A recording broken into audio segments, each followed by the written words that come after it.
The morning sun filtered through the heavy curtains of the penthouse, casting golden streaks across the marble floor.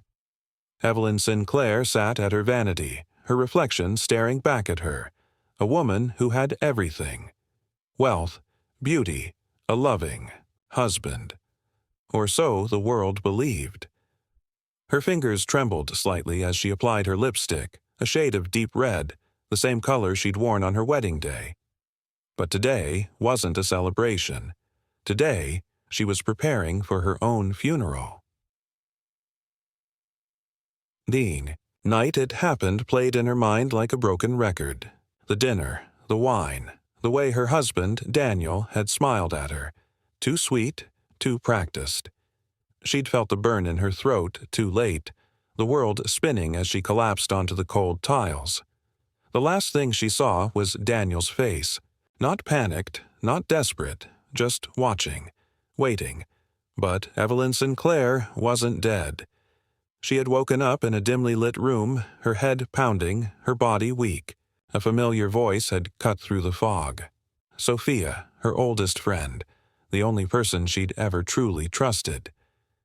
"They tried to kill you," Sophia had whispered, her hands shaking as she pressed a cold cloth to Evelyn's forehead.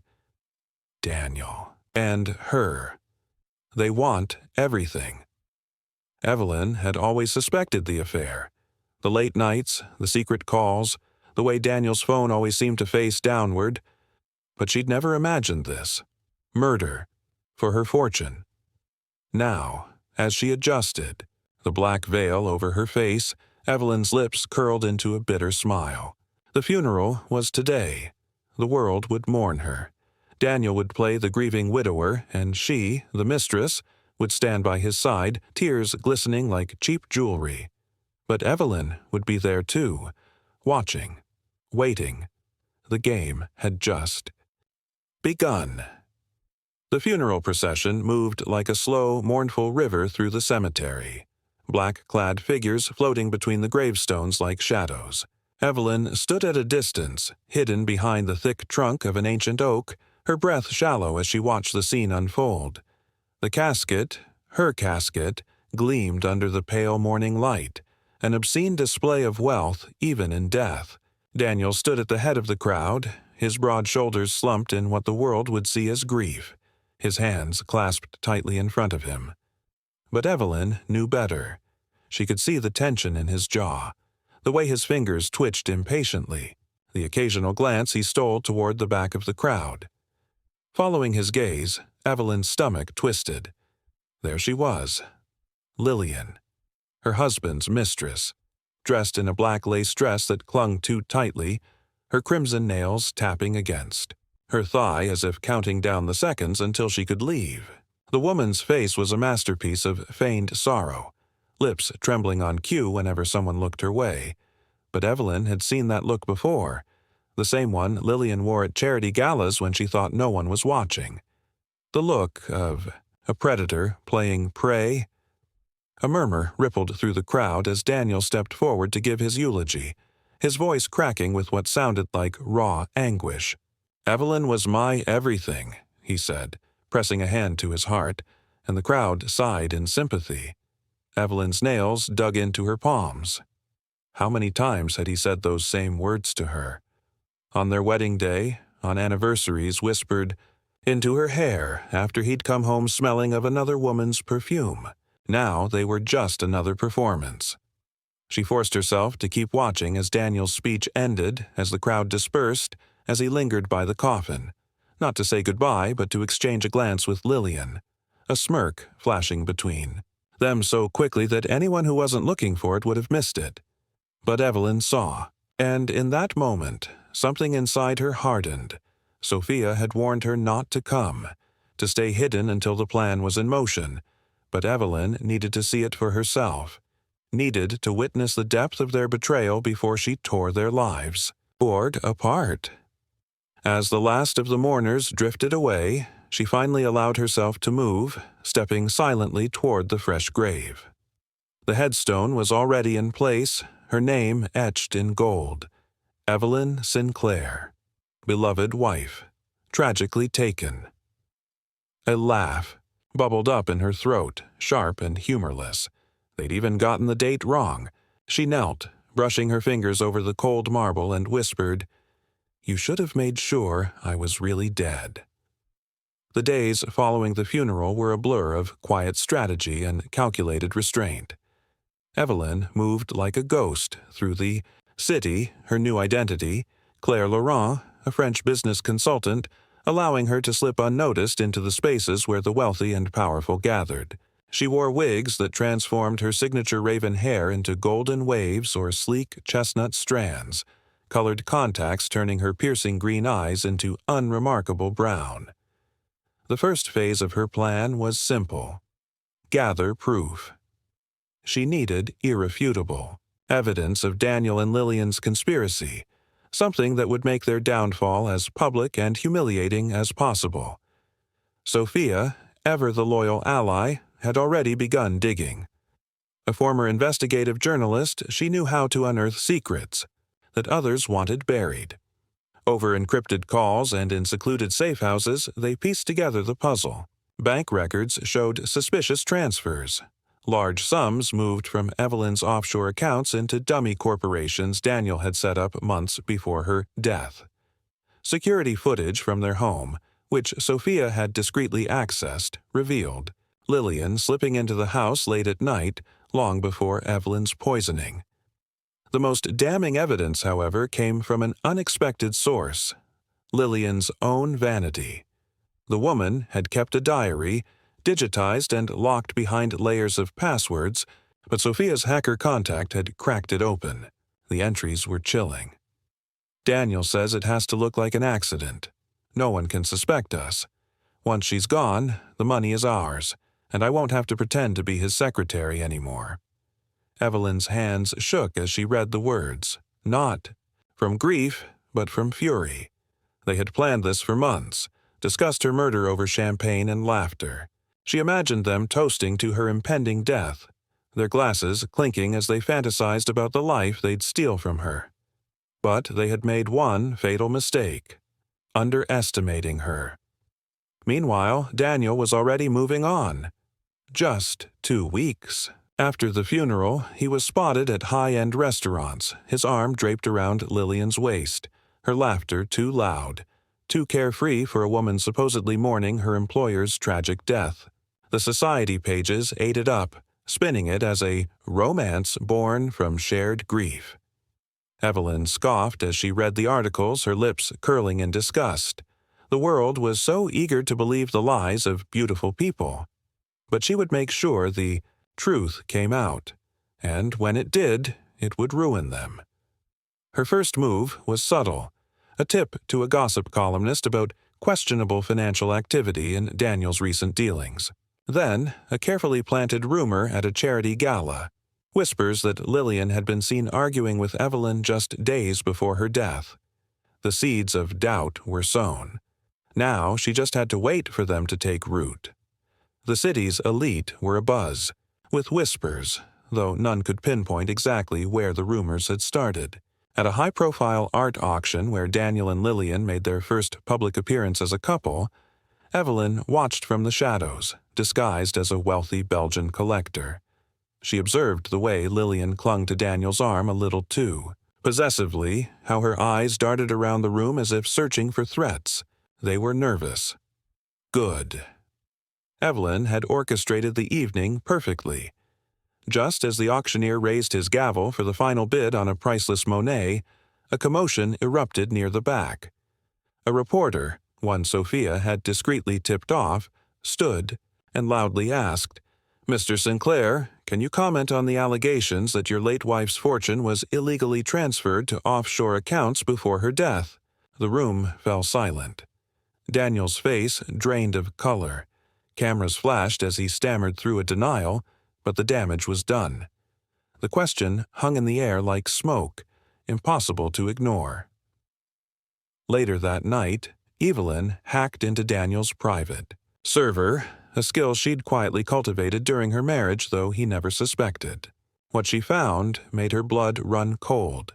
Files labeled Project Phoenix detailed not just the theft of her wealth, but plans to sell off her family's ancestral home and dissolve her charitable foundation, the last remnants of her legacy. But the most shocking discovery was a single line in Lillian's personal notes. "Once the will is fully contested, the old house goes. Daniel promised me we'd burn it down ourselves." Evelyn's childhood home, the place where her mother had died. They wanted to erase her completely. The next morning, the financial world was rocked by news that the Sinclair family accounts had been frozen due to suspicious activity. Anonymous tips had led investigators to the hidden transactions. Daniel's phone records showed frantic calls to his lawyer, then to Lillian. Their voices, captured by a bug Sophia had planted in his office, were panicked. "Someone knows," Daniel hissed. "We need to disappear." But disappearing wouldn't be that easy. Not anymore. Evelyn stood before the floor-to-ceiling windows of her temporary safe house, watching dawn break over the city. Phase 1 was complete. Now came the reckoning. Lillian's past was a carefully constructed facade, private schools, a degree from Oxford, old family money. Except none of it was true. Evelyn's investigators had dug up the real story. A grifter who'd changed identities twice before meeting Daniel. Her birth name was Lisa Grady, from a bankrupt steel town, with a trail of drained bank accounts and broken hearts across 3 countries. The revelation came at the worst possible moment for the couple. At the opening of Daniel's new philanthropic venture, funded by Evelyn's money, a woman in the crowd suddenly screamed, "That's my sister's girlfriend. She took everything and left her to die in Marseille." Chaos erupted. Lisa, froze like a deer in headlights as cameras swarmed. Daniel tried to shield her, but the damage was irreversible. Within hours, Shikirk fake heiress was trending. Worldwide, Evelyn watched the live stream with grim satisfaction. This was justice, but it wasn't enough. Not yet, because the final piece of her revenge required something far more personal. She waited until midnight. Then, wearing the black dress Daniel had bought her for their 5th anniversary, Evelyn Sinclair walked into her own home for the last time. The house was eerily silent when Evelyn stepped through the front door, the familiar creak of the hardwood, floor beneath her heels sending a shiver down her spine. Everything was just as she had left it. The grand staircase winding upward, the crystal chandelier casting fractured light across the walls, even the faint scent of her perfume still lingering in the air. But now, it felt like a museum of betrayal. Upstairs, she could hear Daniel's voice, sharp with panic, arguing with someone on the phone. "I don't care what it costs, just make this go away." Lisa, was pacing near the fireplace, her perfectly manicured hands tugging at her hair. "This is all your fault," she hissed. "You said no one would dig into my past." Evelyn didn't make a sound as she stepped into the doorway, her silhouette framed by the dim hallway light. It took 3 full seconds before Daniel noticed her. When he did, his phone clattered to the floor. His face went slack, his lips forming her name but no sound coming out. Lillian turned, and her scream was like shattered glass. "You're dead," Daniel finally choked out, stumbling back. Evelyn smiled. Slow, cold, deliberate. "Funny. I was about to say the same thing about you two." She reached into her coat and tossed a thick folder onto the coffee table. It spilled open, revealing bank statements, photos, printed emails, and Lillian's damning diary entries. "You should have burned the evidence before you tried to burn my life down." Daniel lunged for the fireplace poker, but Evelyn was faster. With a flick of her wrist, she activated the security system. Her system, the one Daniel never realized she had full control over. The doors locked. The cameras started recording, and from outside, the distant wail of police sirens grew louder. "You won't get away with this," Lillian spat, but her voice trembled. Evelyn tilted her head. "I already have." The flashing blue lights painted the walls as the cops stormed in. Daniel was still screaming denials when they cuffed him. Lillian sobbed, begging, "You don't understand. She's framing us. But Evelyn just watched, silent and still, as they were dragged away. The game was over, and she had won. The courtroom erupted in chaos as the judge delivered the verdict, guilty on all counts: fraud, conspiracy, attempted murder.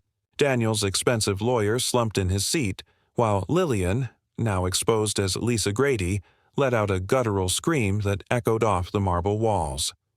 Reporters scrambled over each other to capture the moment, their camera flashes painting the room in bursts of white light. But Evelyn didn't flinch. She sat perfectly still in the front row, her face obscured by a wide-brimmed hat, her gloved hands folded neatly in her lap. Outside, the media frenzy reached a fever pitch. News vans lined the streets, their satellite dishes pointed skyward, as anchors breathlessly recounted the Sinclair scandal. Wealthy socialite fakes death to expose murderous husband and con artist mistress. The public couldn't get enough, but Evelyn had already slipped away, vanishing into the crowd like smoke. 3 months later, on a quiet private island where the waves crashed against white sand, Evelyn stood barefoot on the terrace of her new villa, watching the sunset paint, the ocean in shades of gold and crimson. The legal battles were over.